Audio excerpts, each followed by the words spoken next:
We chatted for a few more minutes, but the smiles on my husband and mother-in-law's faces slowly disappeared. "Laura, are you okay?" my husband asked, his tone shifting. "What?" I replied, caught off guard. "Never mind," I added quickly, brushing it off. But I could sense my husband's impatience. It felt like he was up to something. Just then, my mother-in-law abruptly stood up, clutching her stomach. "Ouch! Oh no," she exclaimed, rushing to the bathroom. "Mom, what's happening? Are you okay?" my husband called out, alarmed. "Why is my stomach hurting so much?" "This can't be. Laura, did you switch the tea?" she demanded. "I did," I admitted. "I switched it with your mother." "Why on earth would you do that?" My husband cut me off. "What's the problem if I did?" I retorted. "My name is Laura. I'm a 30-year-old office worker, and I've been married to my husband Joshua for 2 years. We met through work. He joined the company mid-career from a client I was managing. At first, he struggled to adjust to the new environment, but the next time I saw him, he had adapted remarkably well. I thought he was a clever man. As we spent more time together, we grew closer, going on dates and sharing meals. Eventually, he confessed his feelings, and we began dating officially. Our relationship progressed smoothly, and soon after, he proposed and we got married. In the beginning, our newlywed life felt perfect. Joshua isn't much of a cook, so I took charge of the kitchen, while he handled the cleaning and laundry. He even took out the trash without needing to be asked, something I really appreciated. But lately, something has changed in him. His attitude toward me has shifted. He used to follow me everywhere, craving my attention like a puppy. I often had to remind him to be patient, but now, that eagerness has vanished. The sweet tone he once used has been replaced with a distant coolness. "What's for dinner?" he asked one evening, his voice devoid of enthusiasm. "Hamburgers, your favorite," I replied. "Okay," was all he said, barely acknowledging my effort. It stung. I'd gone out of my way to make something he loves, and yet his reaction was so indifferent. He used to be so affectionate. I wonder if he'll ever be that way with me again. It's not just Joshua that's been troubling me. My mother-in-law has been a source of stress since the start of our marriage. "Laura, why didn't you prepare any snacks?" she once complained. "I'm sorry, but you dropped by unannounced," I explained. "Still, you should always be prepared," she snapped back, always finding fault with me. No, that can't be. Up until recently, my husband had always defended me, standing up to my mother-in-law whenever she criticized me. But now, he started to join her in picking on me. "I really don't think Laura is considerate, do you?" he asked her one day. "It's a wife's duty to always be prepared when my mother comes over," she chimed in. "If you keep this up, you never know when I might leave you," he added, threatening divorce in a way that felt so unlike him. His change in behavior left me feeling hurt and confused. I still wanted to believe in him, but sadness weighed heavily on me. Then, one weekend, something strange happened. My mother-in-law came to visit, bringing with her an expensive-looking tea and some sweets. She seemed unusually cheerful as she offered them to me. "I went out of my way to find the finest tea today. Let's enjoy it together," she said with an unusually warm smile. There was something off about her sudden kindness, but I couldn't quite figure out what. My husband then offered to make the tea himself, which was odd given that he'd been so demanding of me lately. "Thank you, Mother. I'll make the tea today," he said, surprising me. Usually, he would have ordered me to hurry up and prepare the table for his mother. So why was he being so nice today? I couldn't shake the uneasy feeling growing inside me. He handed me a cup of tea with a grin, and my mother-in-law leaned in to inhale its aroma. "Wow, it smells amazing," she said, her nose almost touching the cup. I hesitated and sniffed my tea. It smelled like regular tea, but something seemed off. There were tiny bubbles floating on the surface, definitely not normal. This isn't right, I thought. I shouldn't drink this. But what can I do?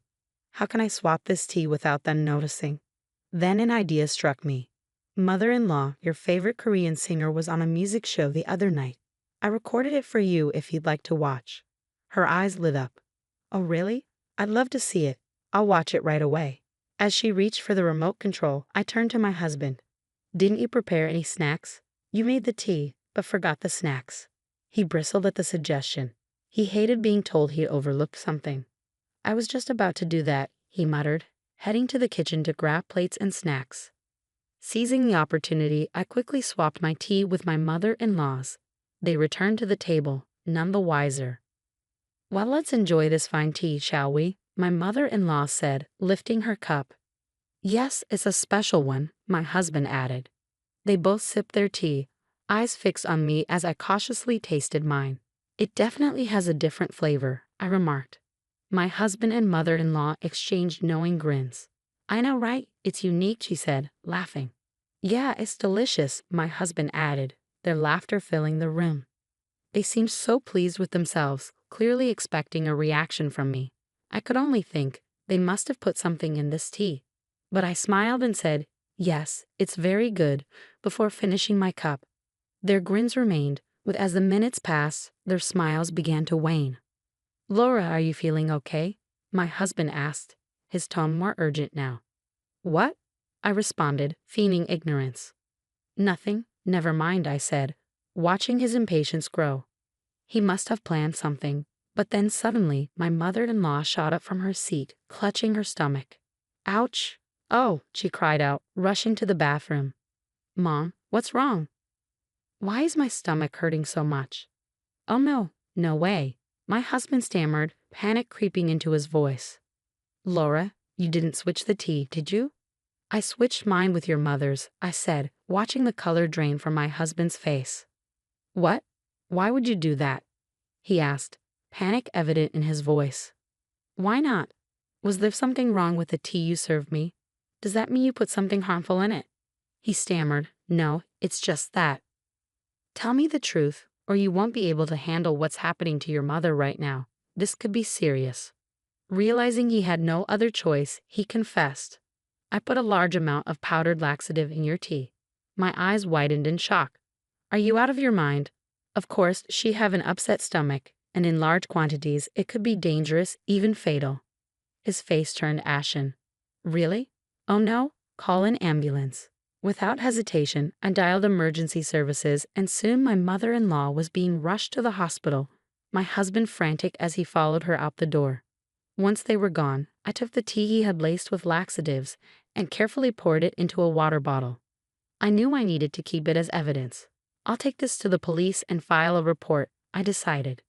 While my husband and mother-in-law were at the hospital, I packed up my belongings, knowing it was time to leave this toxic situation behind.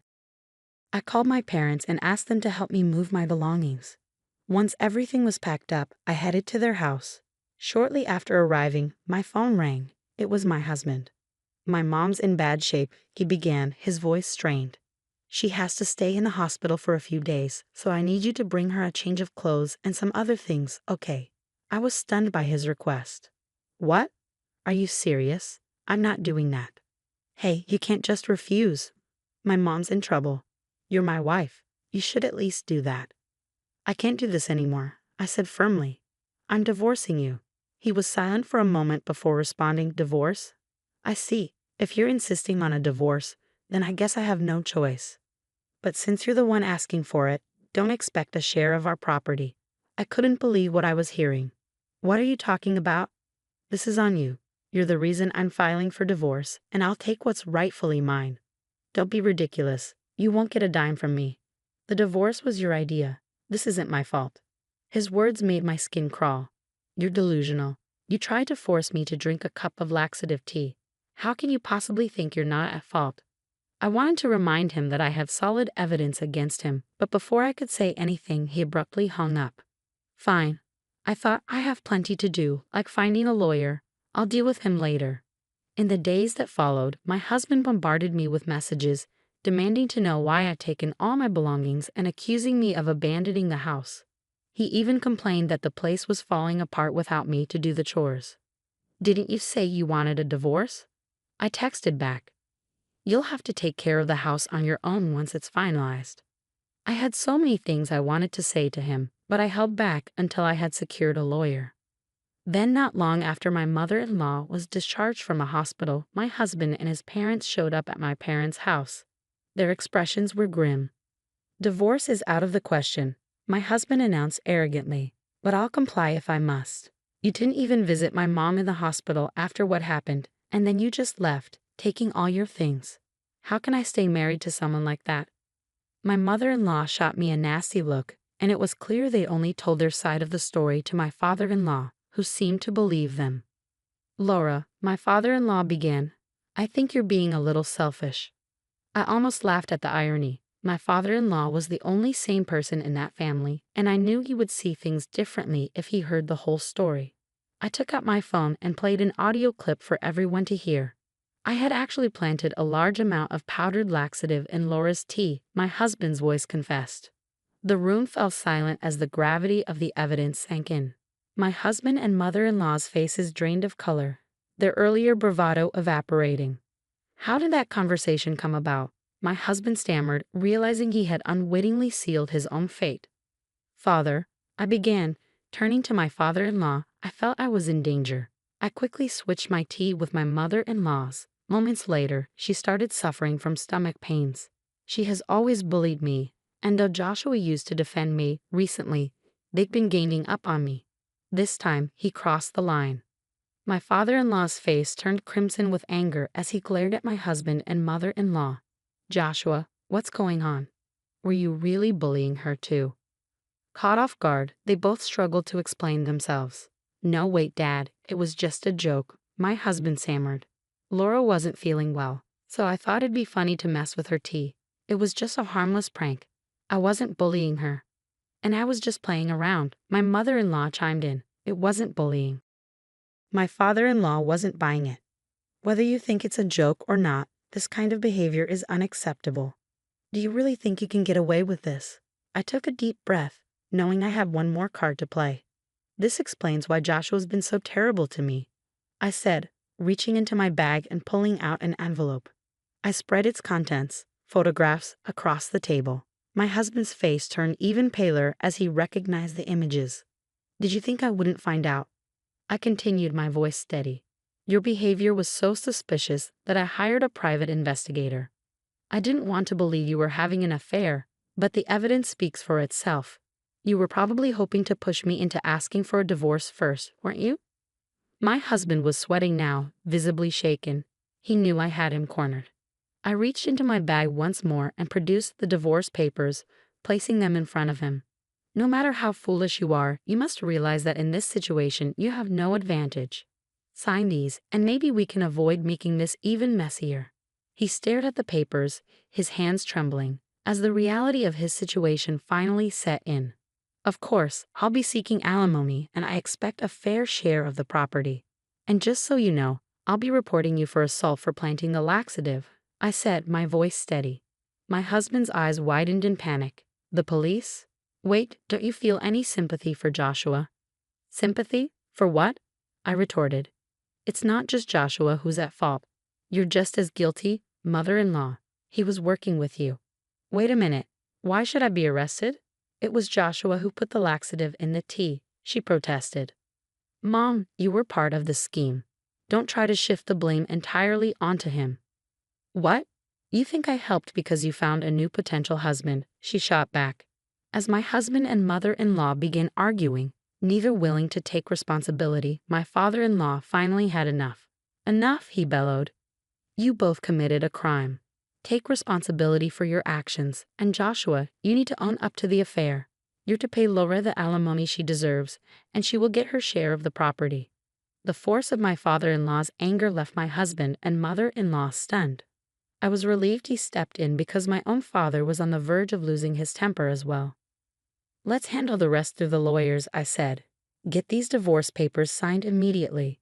My husband hesitated, but after another round of yelling from my father-in-law, he begrudgingly signed the documents. I'm truly sorry for the trouble my son and my wife have caused you, my father-in-law said, offering his apology as he took my husband and mother-in-law home. With the divorce finalized, I moved forward with my legal actions. I filed for alimony against my ex-husband and his affair partner, receiving $30,000 from each. I also reported my ex-husband and mother-in-law for assault, submitting the audio recording and the tea as evidence. Both were arrested and fined. In an unexpected turn, my ex-father-in-law, repulsed by the chaos caused by my ex-mother-in-law, asked for a divorce from her. She ended up having to fend for herself, working part-time at a low-paying job to cover the fines. As for my ex-husband, his affair partner was furious with him for lying and causing so much trouble. After a heated confrontation, she demanded alimony. He ended up borrowing money from a consumer loan to pay her off in one lump sum. Soon after, she disappeared, leaving him with a massive debt. In the end, my ex-husband found himself abandoned by both me and his affair partner, burdened with debt and facing the consequences of his actions. It was a fitting outcome for his betrayal. On the bright side, I achieved what I set out to do. I secured my fair share of the property and am now living comfortably on my own in a new apartment.